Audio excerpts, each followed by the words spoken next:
Ini keywordnya kalau masuk ke Surya Mentaram. Sebenarnya cuma ini aja selesai. Hidup itu yang paling enak, jangan berlebihan juga jangan kekurangan. Sak butuhe, sak perlune, sak cukupe, sak benere, sak mestine, sak penake. Ya, ini nanti yang jadi iklannya Salonpas itu kan, opo-opo pas, pingin opo pas, pingin itu pas. Jadi sebenarnya ini seolah-olah sederhana dan gampang. Cuma problemnya adalah banyak orang yang tidak ngerti takarannya sendiri. Sak butuhmu itu berapa sih pasnya? Sak perlumu itu berapa? Cukup bagimu itu berapa? Bener versimu itu seperti apa? Sak mestine yang seharusnya untukmu itu semacam apa? Sak penake yang enak bagimu itu apa? Itu yang seolah-olah ini gampang, tinggal dijalani saja. Tapi kalau nggak ngerti ilmunya, nggak ngerti takarannya, bisa blunder, bisa kekurangan, bisa kelebihan. Misalnya seumur-umuran kamu ini, kira-kira seandainya dikasih uang, misalnya tak kasih, silahkan sebut jumlah uang yang kamu butuhkan. Itu kamu mesti ya kesusahan. Ya 1 bulan lah berapa butuhmu. Itu kan kamu ya pontang-panting sendiri ngitungnya. Biasanya kalau ada yang mau ngasih gratisan, buat tambah-tambahi. Ya kira-kira 5 juta lah Pak, mesti. Padahal mungkin 500 ribu kamu cukup sebulan. Atau jangan-jangan 100 ribu cukup. Ya, lo ya strateginya tuh ya.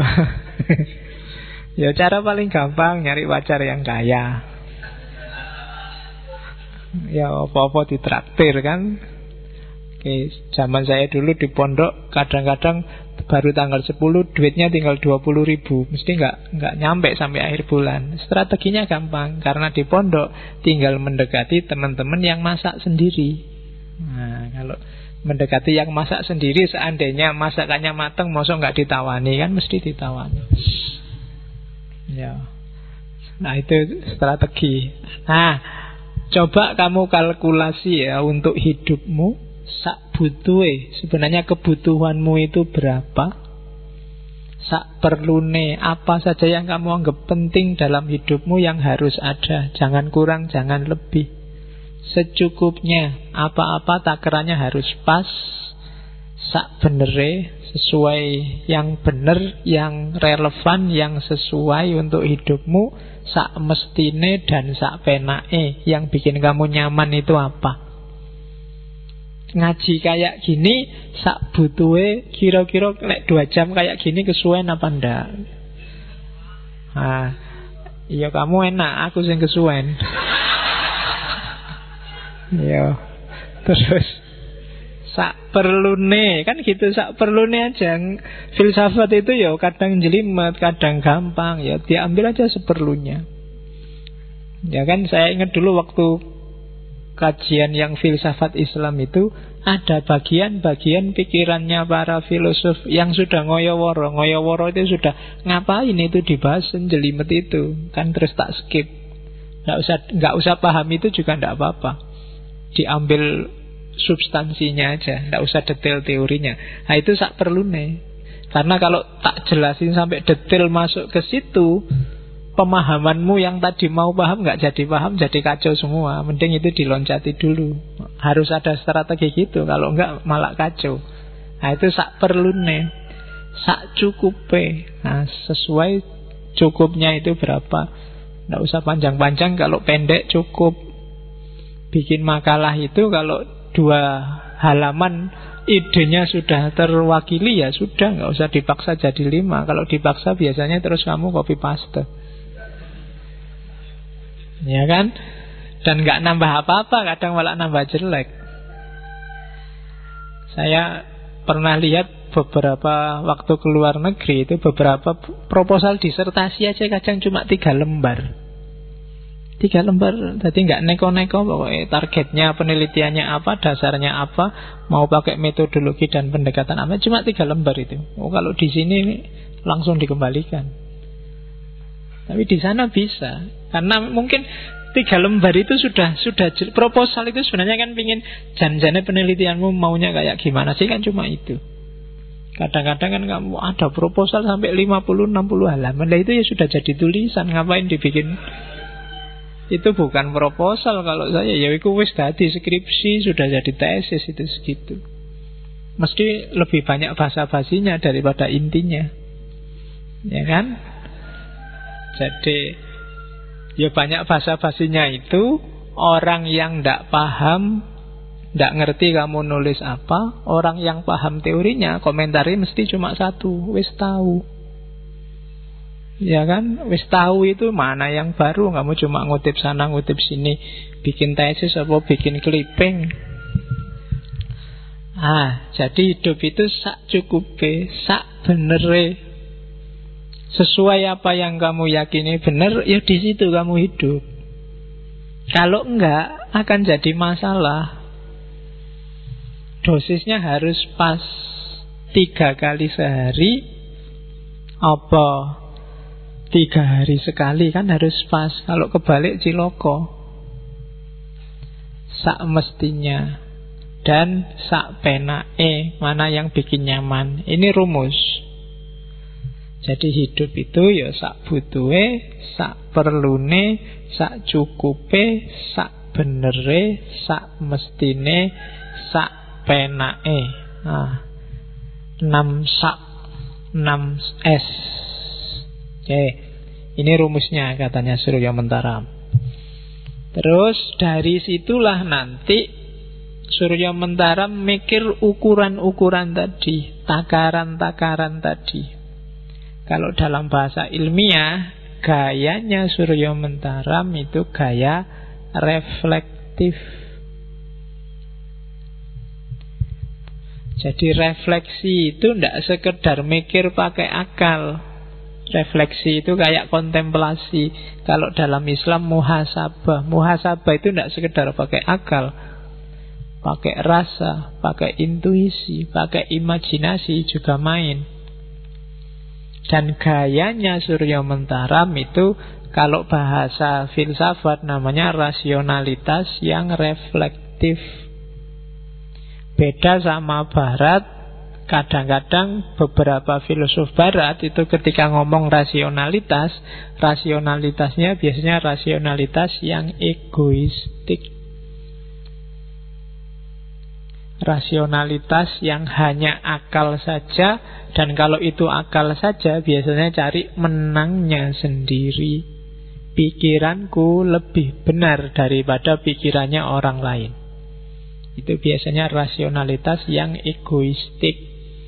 Hari ini hampir semua pemikir, apalagi yang tampil di TV atau nulis di internet, itu gayanya biasanya rasional, cuma egois. Karena waktu mikir yang terlibat hanya akal.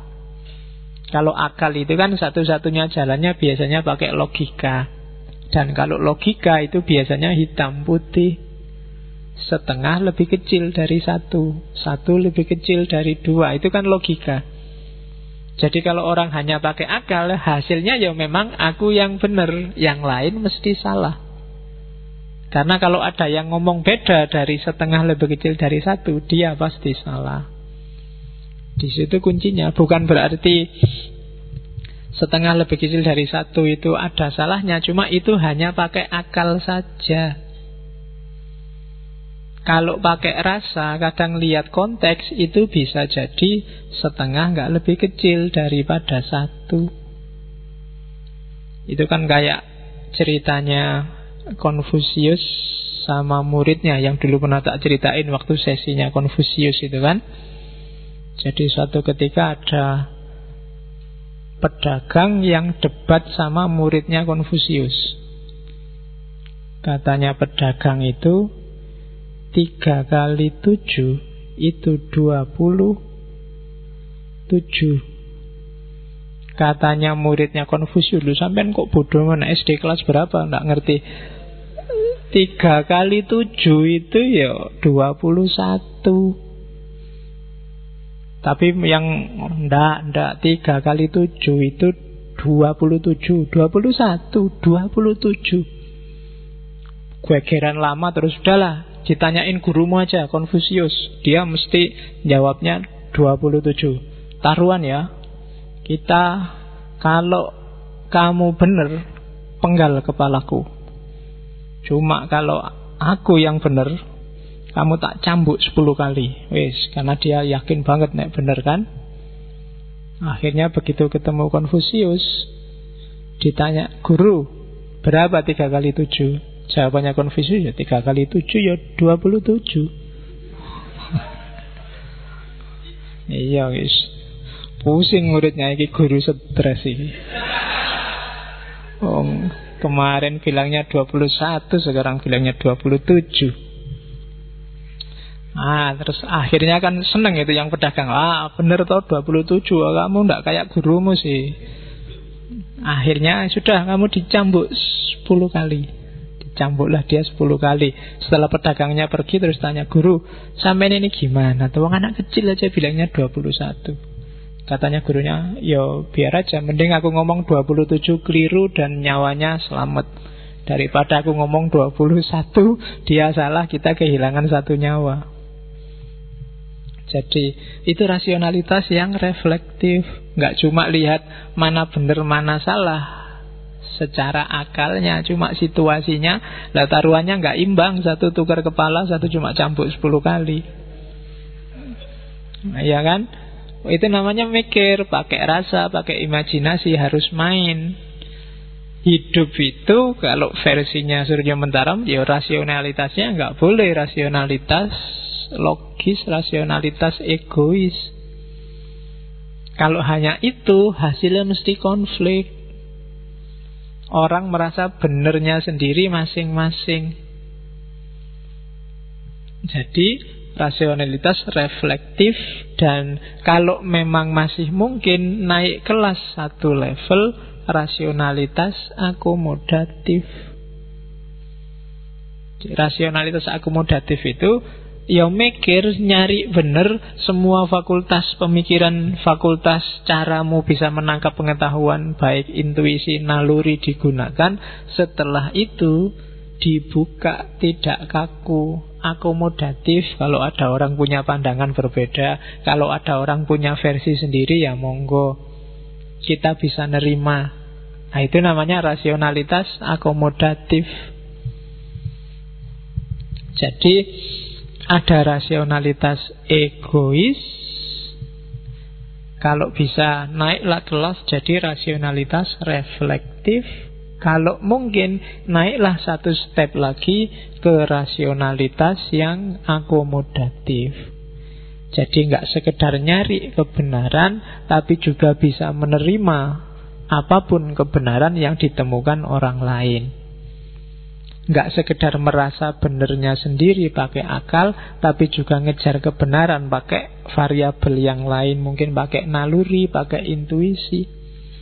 Pakai naluri itu misalnya, kok tiba-tiba ibumu dari kampung nelpon, aku kok ketok-ketok nawakmu terus yo, jangan-jangan sedang sakit. Itu mungkin kamu jawab, ala ibu itu nggak rasional, nggak masuk akal. Kan mesti gitu kan. Yo itu naluriah namanya. Jadi perasaannya seorang ibu. Jadi rasionalitas itu harus perhatikan level-levelnya. Yo rasionalitas yang egoistik tadi kadang-kadang juga untuk hal tertentu ya dipakai. Cuma nggak selalu. Setelah dari egoistik harus naik ke reflektif.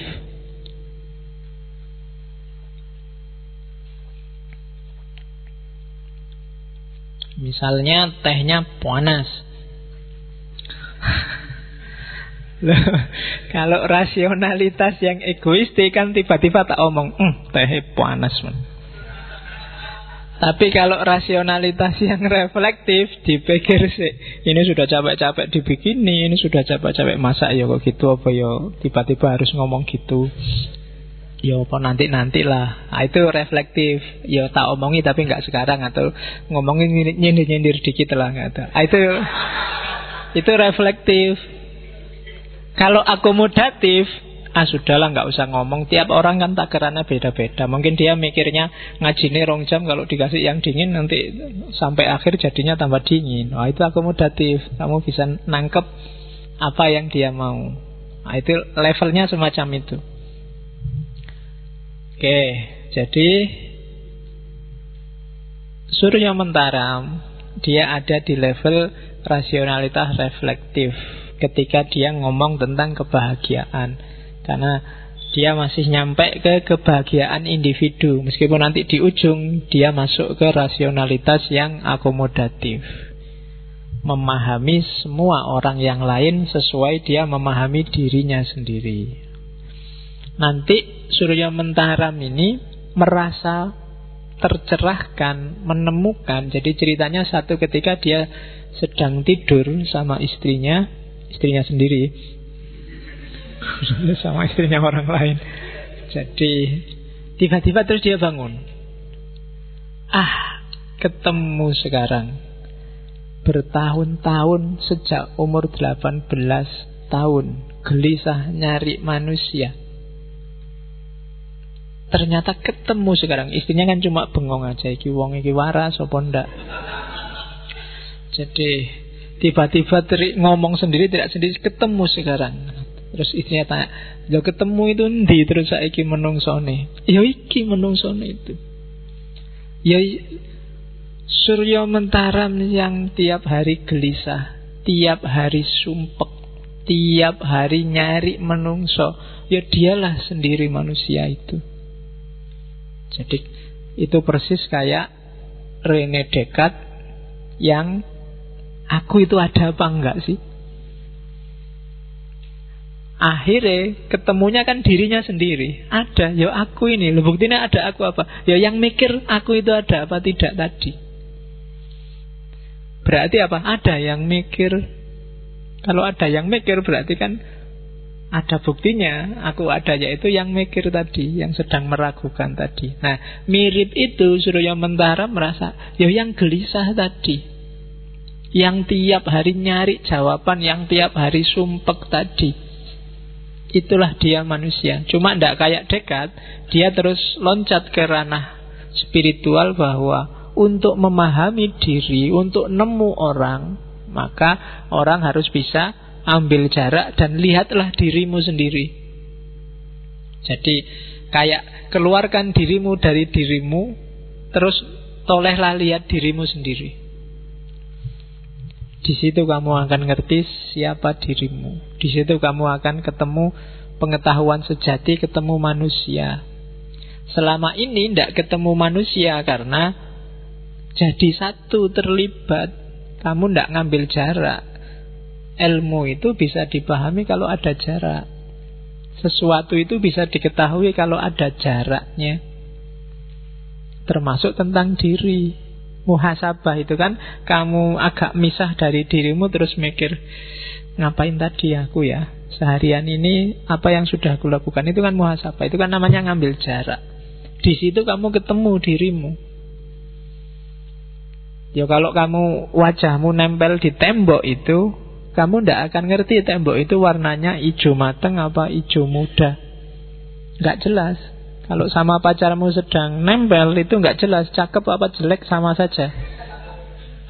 Iya kan, cakep itu kelihatan kalau ada jarak. Ya paling tidak dikit-dikit lah. Kalau nempel itu tidak penting lagi sudah. Cantik apa tidak cantik, wis padha wae. Iya kan, logikanya begitu. Nek contohnya Runo kamu cepat paham ya. Ya, dikasih contoh yang lain-lain kamu suwi nangkepnya. Jadi aku ngerti dirimu cakep apa ndak kan ada jarak. Nek aku nempel di situ, ndak, yang nyampur di situ juga ndak bisa ngawasi satu-satu wajah temenmu kayak apa. Dan dia ketemulah kemudian bisa, ternyata aku bisa kenal diriku setelah melakukan